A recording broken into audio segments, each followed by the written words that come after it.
Moves are underway to this year cull around 500 red deer from the Carse of Stirling. An estimated 1,500 red deer are thought to roam the Carse. They have been blamed for damaging crops and woodland and threatening the delicate ecosystem at Flanders Moss, the nature reserve with an 8,000-year-old peat bog managed by Scottish Natural Heritage. SNH staff are working with farmers and stalkers to reduce the numbers of deer, and a helicopter equipped with thermal imaging has been used to try and identify the locations of the deer. Stalkers and landowners have also been issued with authorizations allowing them to shoot the deer at night. Scottish Natural Heritage (SNH) spokesperson told The Observer, the large red deer population on the Carse of Stirling is significantly damaging crops and woodlands in the area. A total of 1,500 red deer are said to be roaming the Carse of Stirling. We are regularly seeing 300 to 400 deer on agricultural fields. In addition to significant damage to farmers' livelihoods, these deer populations are increasingly moving towards the town. We are working to limit public safety risks of vehicle collisions. Culls in the Carse have been ongoing for some years, and SNH work with the local community, at their request, to help ensure healthy, sustainable deer herds, and protect against damage to local farming, forestry and nature. An SNH coordinator is working with land managers and stalkers on the culling. It started in October and is due to continue for 3 years. Concerns have already been raised about how the work to reduce deer numbers is being carried out. And this week the Scottish Society for the Prevention of Cruelty to Animals told The Observer culling should only be done as a last resort. Scottish SPCA Chief Superintendent Mike Flynn said, "We firmly believe culls should only take place to protect the public or for animal welfare reasons.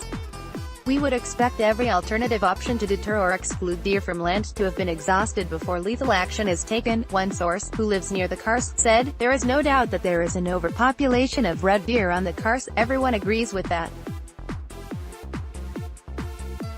However, there is a question mark about how efficiently it will be done."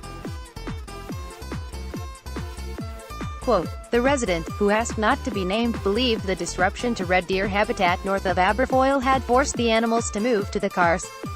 An estimated 1,500 red deer are thought to roam the Carse of Stirling." Trossachs and Teeth Tory councillor Martin Earl was very disappointed that SNH did not take the trouble to advise elected representatives of their plans. "We should know about something like this and be properly informed," he added. "There will be a range of views about these proposals and how appropriate they are.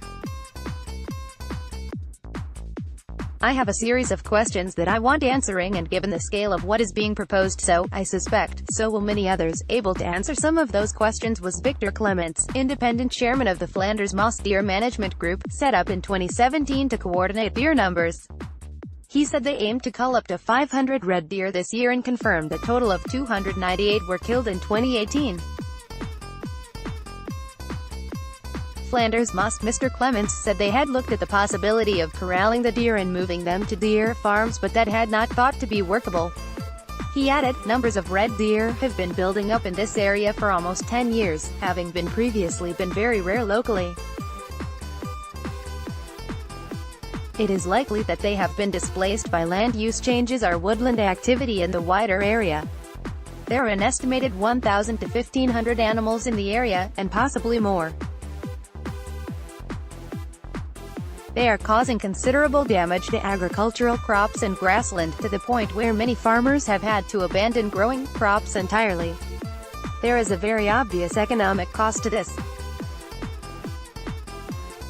In addition, deer are becoming more of a hazard on local roads, and there are also concerns about tracking damage to Flanders Moss, which is a nationally and internationally protected peatland site." Mr. Clements explained the terrain of the Carse was a favorable habitat for the deer, and he said their aim was not to eradicate them totally but reduce numbers to a level that they would not threaten farmers' livelihoods or potentially cause road accidents.